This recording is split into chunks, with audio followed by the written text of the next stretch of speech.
우상이 무엇입니까?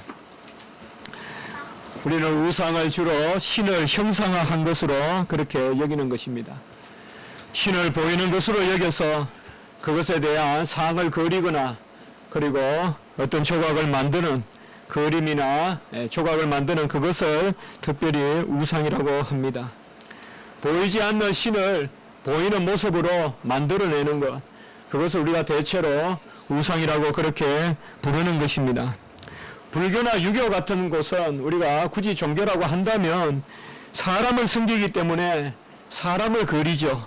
그리고 그 사람을 상으로 만들고 그 앞에서 엎드려서 공을 들이고 절을 하는 모습, 그런 것을 볼 수가 있습니다. 사람을 섬기는 그 민족, 대개로 그것을 우리가 시조설화라고도 하고 건국설화라고도 하고요. 우리나라도 단군 신화와 재래 신앙 같은 것이 있어서 한웅을 섬기니 한인을 섬기니 또 단군을 섬기니 하는 그런 사람을 섬기는 그런 습속이 있습니다. 그러니 자연히 단군의 상을 그려놓고 그곳에서 또 제사를 드리고 저 마니산이니 이런 데 가면 그런 일을 하는 것을 볼 수가 있습니다. 사람이 아닌 해나 달도 또 섬기죠. 해 모양을 만들고 달 모양도 만들고, 특별히 여기 보면 이슬람 같은 경우는 또 달을 섬기고 달을 그리고 하는 그런 모습도 우리가 볼 수가 있습니다. 어떤 종교는 짐승을 섬기기도 합니다. 그래서 코끼리 상을 만들어 놓고 그 코끼리 상 앞에서 절을 하는 경우도 있고, 인도의 어느 신앙에 보면 뱀을 또 섬기는 그런 신앙도 있습니다. 우리나라에도 토테미즘이라고 해서 곰이니 호랑이가 신화에 등장하는 것을 보면 분명한 이런 동물 숭배도 있는 것입니다. 동물은 보이죠. 사람은 보이죠. 그러니까 만들고 그리고 또 조각하고 하는 것입니다. 이런 것은 다 바로 보이는 것을 표현한 것이고, 이런 것을 우리가 대체로 하등 종교다라고 이렇게 이야기합니다. 하등 종교는 주로 보이는 것을 섬기는.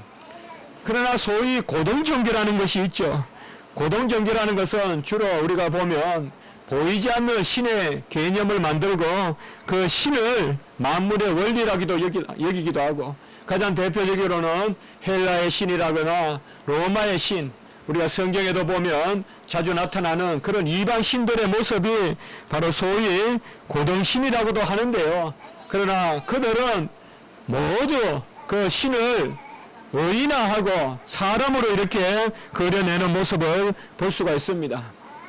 그리스 로마 신화는 보면 신들이 거의 사람의 모양을 하고 있고요. 우리가 중세의 그런 많은 우상들, 중세의 형상들을 보면 하나님을, 삼위일체 하나님을 사람으로 그리고 하는 이런 모양을 볼 수가 있어요.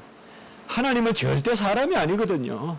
그런데 보면 어떤 성당이라든지 이런 데 가보면 아주 높은 천장에 천정화 같은 데 보면 전부 다 하나님을 사람으로 이렇게 그려내는 그런 모습도 볼 수가 있습니다. 우리는 이러한 우상의 틈바구니 가운데서 삶을 살아간다고 봐도 무방하겠습니다. 세상 사람들은 기본적으로 이러한 우상을 섬기는 데 익숙하기 때문에 하나님을 보여달라고 하고 하나님을 그려달라고 하고 그렇게 하는 것입니다. 우리 교회는 날마다 십계명을 읽으면서 마음에 새기고 있고, 대체로 종교개혁 시기에 교회의 전통도 이러한 십계명을 새겼습니다. 십계명은 구약의 계명이 아닙니다. 영원한 도덕법이요, 하나님 나라까지 가지고 가야 할 성도들의 마땅한 계명들입니다. 우리가 마음에 새겨야 되고 날마다 읊어야 되고 묵상해야 되는 것, 모든 하나님의 율법의 계명의 핵심이 바로 십계명인데요. 우리는 특별히 제2계명을 오늘도 금방 우리가 읽고 새겼습니다. 우상을 만들지도 말고 그것에 절하지도 말고 섬기지도 말라, 이렇게 세 가지를 말하고 있어요. 만들어도 안 되고 절해도 안 되고 섬겨도 안 된다. 만들지 마라 이 말이죠. 어떤 마음이든 만들지 말라는 거예요. 마음이 있든 없든 관계없습니다. 만들지 말라고 했어요. 그리고 절하지 말라고 했어요. 그 앞에 무릎 꿇지 말라. 예? 그리고 섬기지 말라, 예배드리지 말라라고 그렇게 제2계명에서 말하고 있고, 특별히 제2계명은 보면 거기에 붙어있는 그런 약속과 또한 심판의 말씀이 있는데요. 이 계명을 지키지 않는 자는 나를 미워하는 자다, 이렇게 말씀하고 있습니다. 제2계명에서 이를 지키지 않는 자는 나를 미워하는 자로 그렇게 여기고 있습니다. 곧 우상을 섬긴다 하면 하나님을 미워한다. 그 반면에 이를 지키는 자는 나를 사랑하는 자라고 이렇게 말하고 있습니다. 그리고 계속 이어서 이를 지키면 그 은혜를 1000배 동안 베풀고 이를 어기면 그 죄를 3, 4배까지 이르게 하리라 라고 특별히 이 계명에 대해서 우리가 신명기라든지 출애굽기 5장, 출애굽기 20장, 신명기 5장에 보면 이렇게 말씀하고 있습니다.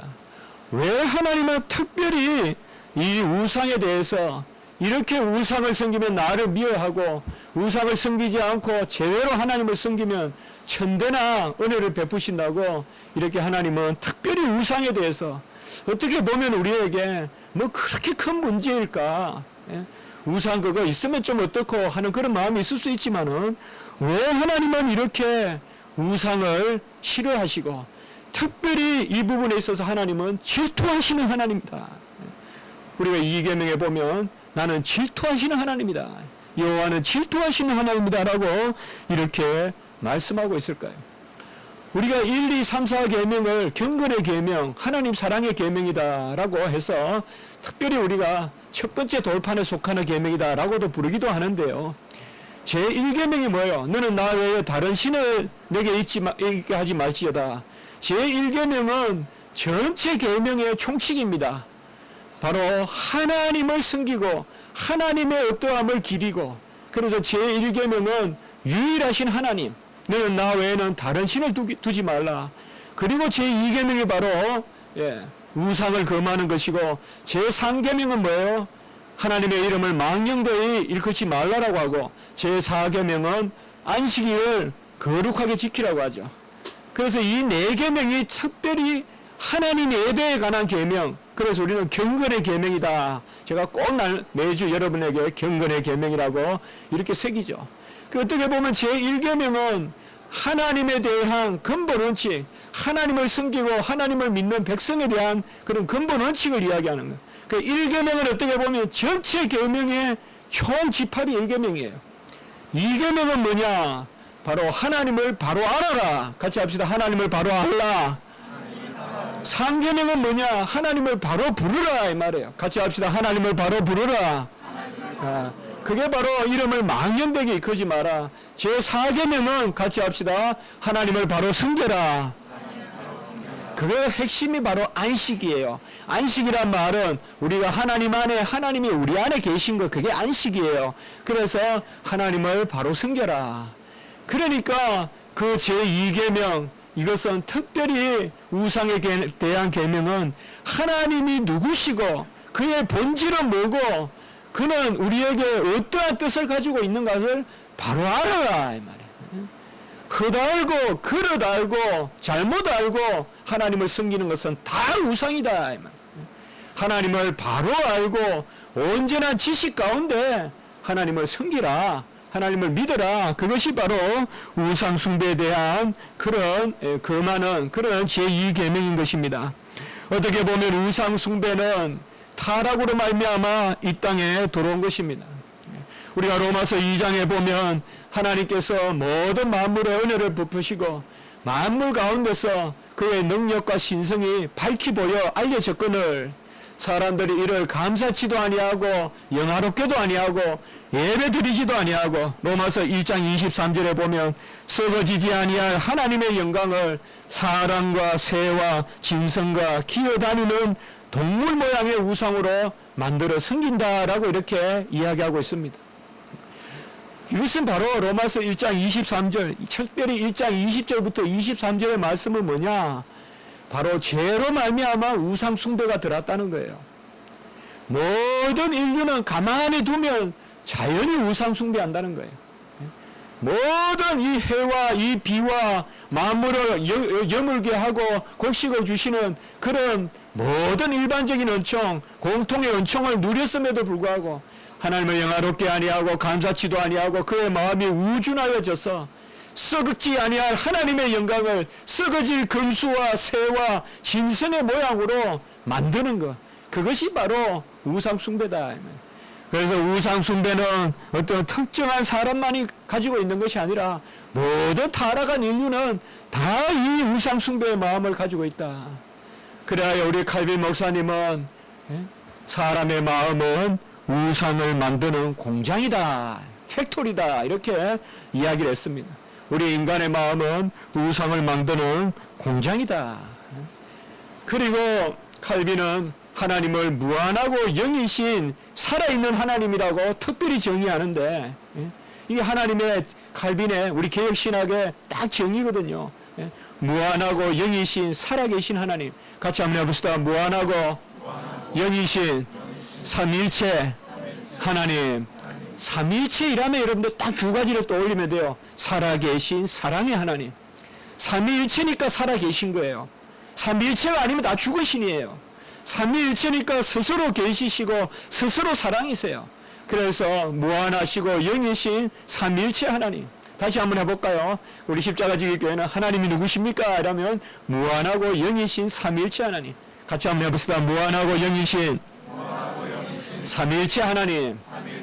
하나님은 무한하시단 말이에요. 이 말은 제한되지 아니하시다, 완전하시다, 그리고 영이시단 말이에요. 영이란 말은 물이 아니다 이 말이에요. 여러분들, 하나님은 영이시다라는 것은 스스로 계신다는 뜻이에요. 영이다 하니까 영혼이다 이렇게 생각하면 안 돼요. 영혼은 인간에게 있고 천사에게 있는 거지 하나님에게는 없어요. 하나님은 영혼이 아니라 영이에요. 영은 스스로 계시다는 거예요. 하나님은 무한하시고 영이시고 그리고 살아계신 하나님이시다. 우리 살아계시다 이러면 삼위일체. 삼위일체는 가만히 계시면서 움직이는 거예요. 삼위일체니까 가만히 계시면서 드러내시는 거예요. 가만히 계시면서 사랑하시는 거예요. 그래서 무한하고 영이신 삼위일체 하나님인데, 우상은 뭐냐? 이 거꾸로란 말이에요. 정반대로 유한하고 무린, 바로 죽은 것이다 이 말이에요. 그래서 우상은 이 세 가지 하나님의 속성에 반대되는 거예요. 하나님이 무한하시다면 우상은 유한한 것이고, 하나님이 영이시라면 영은 스스로 계신 것이라고 했어요. 우상은 물이에요. 물. 물은 뭐예요? 스스로 있지 못한 거예요. 우상은 피조물이에요. 사람은 인물, 건물, 동물, 식물, 전부 물자 붙은 것은 전부 피조물이에요. 이것은 스스로 있지 못해요. 우상은 피조물이에요. 그리고 우상은 죽은 것이잖아요. 그래서 특별히 우리 칼빈 목사님은 하나님을 다루기 전에, 기독교 강요에서 보면 삼위일체 하나님을 다루기 전에 바로 앞에서 우상을 다룬다고 해요. 처음에 우리가 책을 읽어보면 무슨 우상이 이렇게 중요할까 싶어도, 바로 우상을 섬긴다는 것은 하나님의 속성을 근본적으로 거슬리는 것이기 때문에, 그래서 우상을 만드는 자는 내가 미워한다라고 했고, 우상을 만드는 자는 3, 4대에 저주를 하신다고 했고, 우상을 만드는 자는 내가 질투하는 하나님이니 질투하겠다라고 이렇게 말씀하는 것입니다. 온 백성이 정결하고 온 백성이 기도하면서 이제 대표로 모세는 말씀을 받으러 시내산에 올라가서 하나님이 두 정급판에 친히 말씀을 새겨서 주셔서 그 말씀을 받아서 내려오는 그런 차제에 이스라엘 백성은 그것을 기다리지 못하고 아론을 부추겨서 금고리를, 여자들과 자녀들의 금고리를 다 모아가지고 그것을 뭐예요? 녹여서 조각을 해서 금신상을 만듭니다. 그리고 이 금신상이 바로 우리를 애굽에서 구원해 내신 신이다라고 이렇게 부릅니다. 우상은 이토록 무서운 것입니다. 한쪽에서는 말씀을 받고 있는데 한쪽에서는 우상을 만들고 있는 것입니다. 하나님은 우상을 만드는 것은 물론 우상을 절하는 것도, 섬기는 것도 금한다고 우리가 이계명에서 말씀을 보았죠. 다니엘의 세 친구 사드락, 메삭, 아벳노고는 그들의 목숨을 내어놓고 그들이 풀무불에서 타서 죽을지언정 우상을 섬길 수 없다. 그래야 다니엘서 3장 18절에 보면 그렇게 아니하실지라도 우리가 죽으면 건져 주실 것인데 건져 주시 아니하실지라도 왕이여 우리가 왕의 신들을 섬기지도 아니하고 왕이 세우신 금신상에게 절하지도 아니할 줄을 아옵소서. 이 말이 뭐예요? 신상에 절하는 것은 바로 이방의 신을 섬기는 것이다.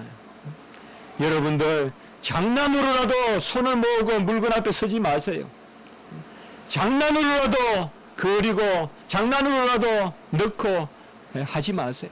하나님은 경외해야 될 대상이요 하나님은 경건히 섬겨야 될 예배의 대상이지 하나님은 우리가 이모저모로 만드는 그런 대상이 아닙니다. 사사시대가 보면 가장 패역한 시대고 암흑시대인데 사사시대의 가장 큰 문제는 뭐냐? 바로 하나님의 음성을 듣지 못했다는 게 첫 번째 문제고 두 번째는 보면 예배와 제사의 질서가 무너져요.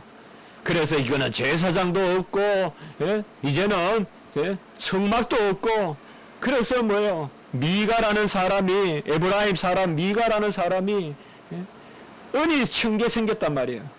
은동전이 은이 1000개 생기니까 그걸 녹여가지고 자기의 집에 신상을 만들어요. 미가가. 그 신상을 만들고는 또 길 가다가 자기 집에 들렀던 레위 지파 청년을 붙들어 놓고는 제사장을 삼아요. 마음대로 하는 거예요. 그냥 내 마음대로 신상을 만들고 내가 마음에 드는 사람 뽑아다가 제사장 삼고 오늘도 이 사람도 목사고 저 사람도 목사고 안 보이면 목사고 그런 것들 다 이게 정말 폐역한 시대란 말이에요. 그래가지고 그 집에서 예배를 드리는 하나님 이런 예배는 가장 싫어해요. 하나님은 질서의 하나님이고 질투하시는 하나님이에요. 그러니 또 그곳에 뭐예요? 단 지파가 쳐들어와가지고 그 신상을 훔쳐다가 저 북쪽 나이스라는 곳에 가서 이제 단의 지파가 신상을 섬긴나요. 그것이 바로 단의 신상이에요. 그래서 이스라엘이 망한 가장 큰 이유 중에 하나가 뭔가 하면 예루살렘에서 하나님을 섬기도록 하나님이 명령하시는데 단과 베델에서 하나님이 원치 않는 곳에서 산당을 지어놓고 나중에는 단에서 브엘세바까지 산당이 없는 곳이 없을 정도로 우상을 섬기니까 하나님이 그들을 멸하신 것입니다. 오늘 우리가 이 말씀에 보면 특별히 이사야 43장의 이 이치를 우리가 한번 생각해 봐야 될 필요가 있습니다. 이사야서는 크게 두 부분으로 이루어져 있어요, 여러분들. 우리 이미 아시겠지만은 이사야서는 상당히 재미있는 그런 선지서예요. 이미 66장이죠. 그래서 66권, 우리가 성경 66권을 생각하면 되고, 그 중에 앞부분 39장까지는 옛 언약이에요. 바로 구약에 관한 말씀이에요. 그래서 이사야 1장에서 39장은 옛 언약에 관한 말씀. 이거는 또 우리가 구약의 39권하고 일치하죠. 그리고 40장부터 66장까지 이것은 새 언약인데 이것은 신약의 27권과 일치합니다. 이사야의 특별히 새 언약이 시작하는 40장에 보면 너희는 이루하라 내 백성을 이루하라 라고 그렇게 이야기하고 있죠. 그래서 40장은 새로운 언약은 위로로부터 시작되죠. 평강이요 위로의 하나님, 이게 곧 보혜사 하나님이시죠. 위로의 하나님으로부터 시작이 되고 특별히 이사야 40장 11절에 보면 바로 내 목자를 보내주겠다.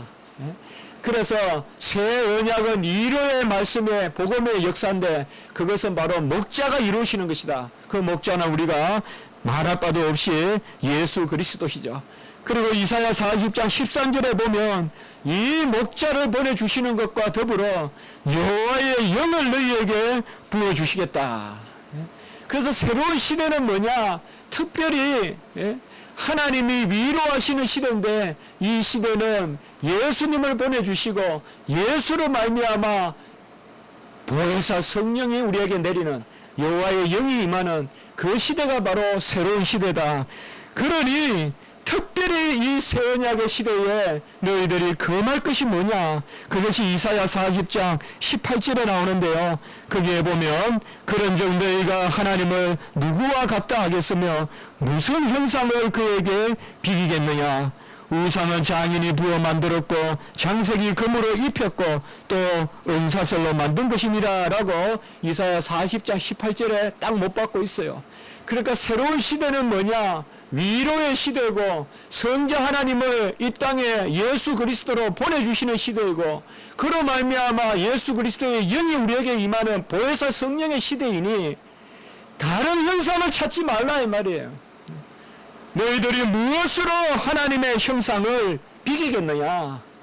그래서 새로운 시대에 이사야가 특별히 선포하는 것이 바로 우상을 금하는 것이에요.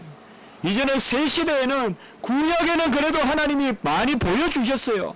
만나와 메추라기 보여주셨어요.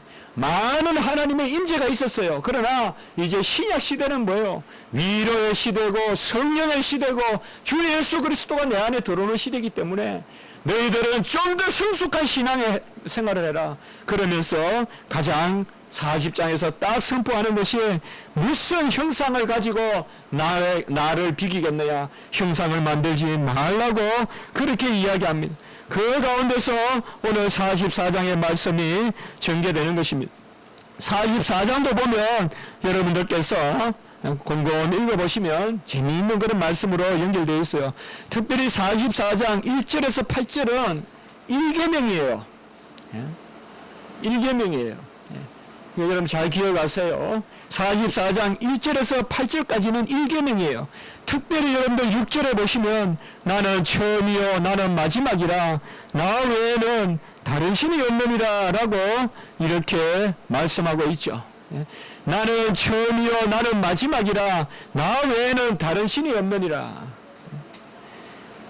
이게 바로 1계명인데 잘 기억하실 것은 1계명은 여호와 삼위일체 하나님을 섬기라는 계명인데 나는 처음이요 나는 마지막이라 나 외에는 다른 신이 없냐 할 때 처음이요 마지막이라는 것은 우리가 대표적으로 요한계시록에 가보면 스무나 교회에 하신 말씀 가운데 예수님이 나는 처음이요 마지막이라 죽었다가 살아나신 분이 스무나 교회에 말씀하시기를 이렇게 이야기하거든요. 그 여기 아주 중요한 말씀이 숨어 있는 거예요. 1장 6절에는 아까도 말씀드렸지만은 이제는 너희는 한 분 하나님을 섬기되 예수 그리스도 안에서 섬기라 이 말이에요. 예수 그리스도 안에서. 그래서 처음이요 마지막이라는 것은 하나님의 칭호도 되지만은 바로 예수 그리스도의 칭호가 됩니다. 이게 계시록 1장 13절 17절 특별히 계시록의 스무나 교회에 보내는 그 말씀에 바로 편지를 보내시는 분이 나는 처음이요 마지막이요 죽었다가 살아나신 분이라고 이렇게 말씀합니다. 그리고 오늘 9절에서부터 20절까지는 제2계명을 이야기하고 있습니다. 이제 3계명, 4계명은 특별히 말하지 않지만은 얼마나 1, 2계명이 중요한가 그것을 이사야가 보여주고 있는데 새로운 시대가 시작되는 가장 중요한 두 가지를 이야기하면서 바로 첫 번째는 하나님만을 섬겨라. 특별히 그리스도 안에서 하나님을 섬겨라. 이게 바로 새로운 시대란 말이에요. 나는 처음이요 마지막이라 나 외에는 다른 신이 없고 그리고 오늘 이제 말씀이 우상을 만드는 자는 다 허망하도다. 9절에서 20절까지 이렇게 말씀하고 있습니다. 저는 오늘 이 말씀을 제가 본문을 삼으면서 우상에 대한 구절은 여러 군데 있어요. 에스겔서도 있고 고린도 전서에도 나타나고 우상에 대한 선지서에 거의 다 나오지만은 특별히 이 말씀을 제가 정한 것은 아까도 말씀드린 것과 같이 이계명의 이치가 뭐냐 그것을 제가 말씀드리려고요. 그래서 오늘은 한 절 한 절 제가 주의하기보다는 9절에서 20절까지 크게 보시면 돼요. 바로 9절에 보면 우상을 만드는 자는 다 허망하다.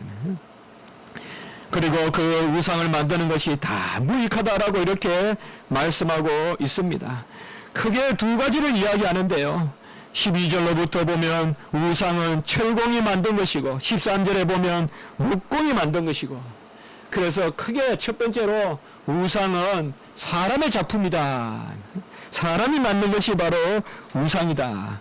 두 번째는 후반부의 말씀에 보면 우상은 바로 나무로 만든 것이고 물건으로 만든 것인데 바로 가증한 물건이다 이 말이에요. 특별히 17절에 보면 나무를 가지고 불을 떼고 나무를 가지고 고기를 구워 먹고 남은 나무를 가지고 우상을 만든다 이 말이에요.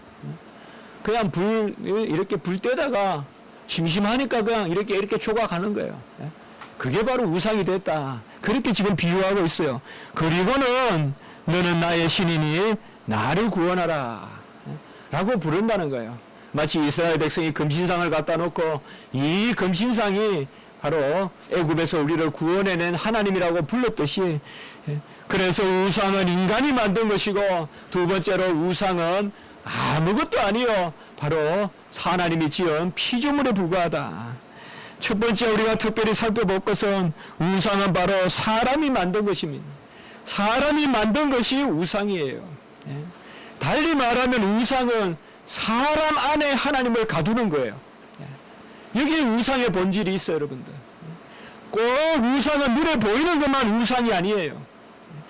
내가 피곤하면 하나님도 피곤하고, 내가 영적으로 다운되어 있으면 하나님도 다운되어 있고, 내가 죽어 있으면 하나님도 죽어 있고, 그거는 우상신앙이에요. 내 스케일에 맞추는 거 하나님을. 그러면 안 돼요, 여러분들. 조금만 기분 좋으면 막 하나님 아주 그냥 날아갈 듯 섬기다가, 조금만 내가 기분 나쁘면 하나님도 마치 기분 나쁘듯이 생각하고, 내가 능력 없으면 하나님도 무능하게 여기고, 아니란 말이에요. 이런 것이 우상이에요. 우상은 본질적으로 내 안에 하나님을 가두는 거예요. 철공은 보세요. 철공이 힘이 있을 때는 우상을 힘싸게 만들지만은 힘이 없을 때는 쉬자. 오늘 말씀해 보면 또 목이 마를 때는 물을 마시자. 이렇게 아주 그냥 이사야 선지자가 비유해서 말하고 있는 거예요. 철공이 누구예요? 힘들면 뭐 망치질도 천천히 하고 힘들면 목도 마르고, 이런 철공이 만든 것이 무슨 능력 있는 하나님이겠느냐. 그리고 목공이 아무리 정교하게 만들었지만은 그것이 꽃 한 송이라도 되겠느냐 이 말이에요. 우상은 하나님을 우리 안에 가두는 것이에요. 그래서 성자 숭배가 생기고, 로마 캐톨릭은 성자 숭배가 생기는 것이에요.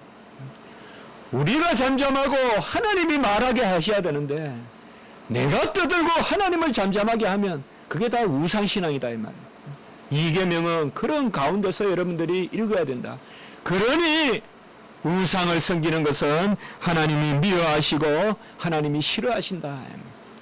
특별히 여러분들 하나님을 사람으로 여기지 마세요. 여러분들 기도하면서 하나님을 사람같이 그리지 마시란 말이에요. 하나님은 방향이 없어요. 하나님은 모양이 없어요. 꼭 하나님은 북쪽에만 계시지 않아요. 구약 때는 성전 중심의 신앙이 있어서 하나님이 임시적으로 성전에 거하시는 하나님을 계시하셨지만, 이제 신약 시대는 예수 그리스도가 다 이루셨기 때문에 하나님은 모든 것에 임재하시고 우리 안에 임재하시기 때문에 어느 특정한 것을 지칭해서 신앙생활 하시는 것도 온전한 것이 아닌 것입니다. 바로 하나님은 인간이 만든 것, 인간이 자기 자신 안에 하나님을 가두는 것을 가장 싫어하시고, 에스겔서 14장 4절에 보면 우상의 수요대로 보응하시겠다라고 이렇게 말씀하고 있습니다. 그러니까 우상에 대해서는 하나님이 특별히 싫어하십니다. 여러분, 우리가 하나님을 제대로 섬기려면 먼저 하나님을 바로 알아야 되고, 하나님을 바로 아는 중요한 길이 우상을 없애는 거예요. 여러분, 하나님을 내 마음에 가두지 마세요. 오히려 우리는 내가 소망 없을 때 하나님 찾아야 돼요. 이게 하나님 주권 신앙이에요. 내가 기분 좋을 때만 하나님 찾고, 내가 능력 있을 때만 하나님 찾고, 그것은 우상 신앙이에요. 바로 하나님을 내 안에 가두는 것은 전부 다 우상 신앙이다. 두 번째로 우상은 바로 피조물로 만든 것이다. 오늘 말씀에 보면 20절에 보면 우상을 섬기는 자는 죄를 먹는 자다. 우상은 나무잖아요. 그것을 태우면 죄밖에 남는 게 없잖아요. 그래서 우상을 섬기는 자는 죄를 섬기는 것에 다름 아니다라고 이렇게 말하고 있습니다. 우상 숭배에는 19절에 생각도 없고 지식도 없고 총명도 없고 아무것도 없습니다. 우상은 물건에 다름없기 때문에 그렇습니다. 하나님을 우상으로 섬기는 것이나 우상을 섬기는 것이나 다름이 없다고 어거스틴은 이야기했습니다. 무슨 말이냐 하면 하나님을 그릇되게 피조물의 형상으로 섬기고 꼭 형상이 아니더라도 하나님을 가두면서 섬기는 것은 그 피조물을 섬기는 것과 다름이 없다는 것입니다. 십자가 만지작 하지 마세요. 하지 마세요, 여러분들. 십자가가 하나님이라 여겨지거든 십자가 버리세요. 하나님은 십자가가 아니에요. 1000개의 십자가를 만들기보다 한 번 십자가를 묵상하라고 이야기했어요. 이것도 칼빈 목사님이 이야기해요. 1000개의 나무 십자가를 만들기보다 한 번 하나님의 주님의 십자가를 묵상하라고 했어요. 우리가 영적으로 기도할 때 뭐가 가장 큰 방해가 되는지 알아요? 하나님을 자꾸 그리는 거예요. 그러니 되도록이면 하나님을 그린 그림 보지 마세요. 하나님을 그린 그림은 보지 마세요. 자연을 그린 거 보세요. 사람을 그린 거 보세요. 그러나 예수님도 얼굴이 제대로 나오는 그림은 되도록이면 보지 마세요. 예수님은 우리가 그의 얼굴을 알기를 원치 않습니다. 우상은 하나님이 아니요 하나님이 만드신 것이기 때문에 우상에는 살아있는 것도 없고 우상은 우리가 끌고 가야 움직이는 거예요. 우상은 죽은 것이에요. 에레미야 10장 5절에 보면 우상은 둥근 기둥 같아서 말도 못하고 걸어다니지도 못하므로 사람이 메어야 하느니라. 사람이 겨우 메어야 끙끙 움직이고 다녀요. 해마다 초파일인가 마치 그냥 국경일 같이 하잖아요. 국경일로 지키잖아요. 그거 보면 큰 우상을 그냥 무슨 트럭 같은 데 싣고 옮기잖아요. 그때마다 제가 생각이 나, 이 말씀이 생각나요. 우상은 스스로 못 움직이니까 기름을 써가면서 옮겨야 움직이잖아요. 무슨 능력이 있어요? 1cm도 못 옮기는 게 스스로. 그 앞에서 왜 절을 해요, 여러분? 우상은 둥근 기둥과 같아서 말도 못하고 걸어다니지도 못하므로 사람이 메어야 하느니라. 여러분, 기도를 하실 때 하나님을 그대로 고백하세요. 그리려고 하지 마세요. 하나님은 모든 곳에 계시다. 고백하시면서 기도하세요. 하나님은 무한하시다. 하나님은 이 모든 시간과 공간을 지으시고 모든 선한 것들을 지으시고 그 너머에 또한 계신 분이 하나님이시다. 그 안에 갇혀 계신 분이 아니시다. 벌써 우리가 하나님의 폭을 이렇게 인정하면 벌써 내 마음에 감동이 생겨요. 왜요? 하나님의 여호와의 어떠하심을 우리가 인정하기 때문에. 계속 기도하는데 여호와를 마치 육체와 같이 여겨서 여호와를 만났니? 여호와의 음성을 들었니? 다 여러분들 행여라도 필요하시면 들려주실 수 있을지 몰라도 사모하지 마세요. 여호와의 음성을 왜 사모해요? 여호와의 말씀을 들으면 그것이 음성을 듣는 것이고, 우리가 곧 지지난주에 말씀을 드렸잖아요. 지난주에 말씀을 드렸잖아요. 예수님을 보는 것이 하나님을 보는 것이요, 예수님의 말씀을 듣는 것이 하나님의 말씀을 듣는 것이요, 예수님의 교훈을 보는 것이 하나님의 교훈을 듣는 것이요, 예수님을 시인하는 것이 하나님을 시인하는 것이요. 이렇게 모든 것이 예수님 안에서 우리가 우상의 숭배를 멀리하고 이제는 예수님을 섬기면 되는 거예요. 예수님이 우리에게 보여주셨던 것, 그가 행하신 일과 그가 가르쳤던 것을 기억나게 하는 보혜사 성령이라고 했어요. 보혜사 성령에 예수님의 얼굴을 기억나게 하는 성령이라고 말하지 않았어요. 예수님 얼굴 그리지 마세요. 제가 말씀드렸죠. 고린도후서 4장 6절 예수 그리스도의 얼굴에 있는 하나님의 영광을 아는 빛은 여러분들이 묵상해 보세요. 우리도 예수님의 얼굴에 있는 그런 빛을 주시옵소서. 그리지 마세요. 우상의 숭배는 모두 결과적으로는 하나님을 대체하는 것입니다. 우리는 우상 대신에 우리 안에 여호와의 지각을 가져야 돼요. 요한일서 5장 20절과 21절에 보면 그리스도 예수 안에서 지각을 가지라고 했어요. 우리는 지각을 가져야 되는데 우상을 섬기는 그 헛된 지각을 버리고 예수 그리스도의 지각을 가져 총명과 계시의 영이 역사하고 요한일서 5장 21절에 보면 우상을 멀리하라 라고 이렇게 이야기하고 있어요. 하나님이 우리에게 지각을 주시는 거예요. 갈라디아서 4장 19절에 보면 너희 속에 그리스도의 형상을 이루기까지, 같이 해봅시다. 너희 속에 그리스도의 형상을 이루기까지.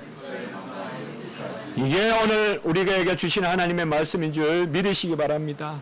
기도하면서 그리스도의 형상이 너희 속에, 벽에 말고요, 천장에 말고요, 내 주머니에 말고요, 어느 운동장에 상을 세우지 말고요.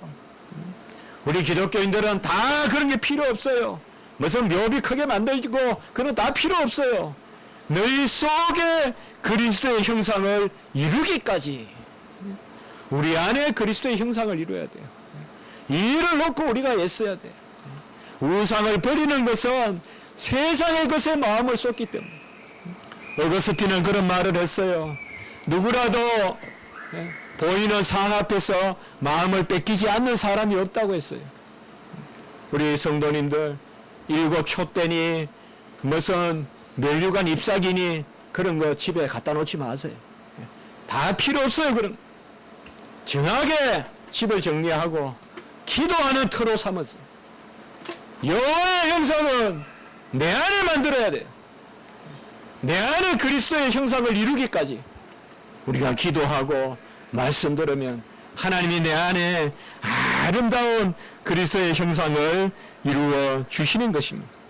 우리는 손을 만져서 교제하는 것이 아니라, 보아서 교제하는 것이 아니라 기도함으로 바로 영적인 하나님, 무한하고 영이신 삼위일체 사랑에 살아계신 하나님을 우리는 영접하고 그 가운데 우리 안에 모시기 때문에.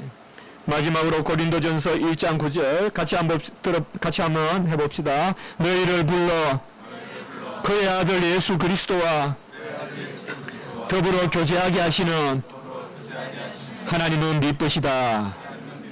이것으로 족하면 돼요. 너희를 불러 예수 그리스도와 더불어 교제하게 하시는. 우리는 다 그리스도와 교제가 있어요. 그 교제 가운데 우리 안에 그리스도의 형상이 이루기까지 우리가 나아가는 것입니다. 우리는 능력 없어요. 우리는 잠잠하면 돼요. 하나님이 말씀하시고 하나님이 형성하세요. 내가 급하다고 만들다가는 하만의 장대같이 돼요. 하나님이 내 안에 만들어주세요. 쓸데없는 거 만들지 마세요. 잠잠하게 누가 뭐라 그러든, 바위가 무너지든 뭐 나무가 무너지든 무엇을 온갖 처처에 소문이 돌든지 어떤 현상을 보이고 어떤 일이 일어난다고 전부 이단들 하는 것들 다 요새 신사돈이 뭐니 막 그냥 쓰러지고 그런 다 여러분들 무관해요. 그런 것들이 다 유혹하는 거예요. 여러분. 죽었다 살아나도 가지 마세요. 그거 본다고 우리 구원에 유익한 거 없어요. 우리 경건에 유익한 거 없어요. 보지 마세요, 여러분. 우리는 말씀으로. 말씀이 귀한 거예요. 누가 어디서 뭐 기적이 일어났다고 그걸 쫓아다닐 필요 없어요. 주님이 다 이루셨는데. 우리는 우상의 신앙을 버리고 참 신앙을 했어. 우리 여러분들 안에서 예수를 깊이 묵상하고 예수를 깊이 생각하고 그리고 예수를 바라보고 지난주간에 말씀드렸죠. 히브리서 우리가 12장 3장 1절 같이 합시다. 믿음의 주여 온전케 하시는 예수를 바라보라. 딴 거 보지 마세요. 딴 거. 예수를 바라보라. 같이 합시다. 우리 믿는 도리의 사도시여 대제사장이신 예수를 깊이 생각하라. 이것이면 족한 것입니다. 이러한 은혜가 여러분과 부족한 저에게 있기를 기원하는 것입니다. 한번 기도드리겠습니다.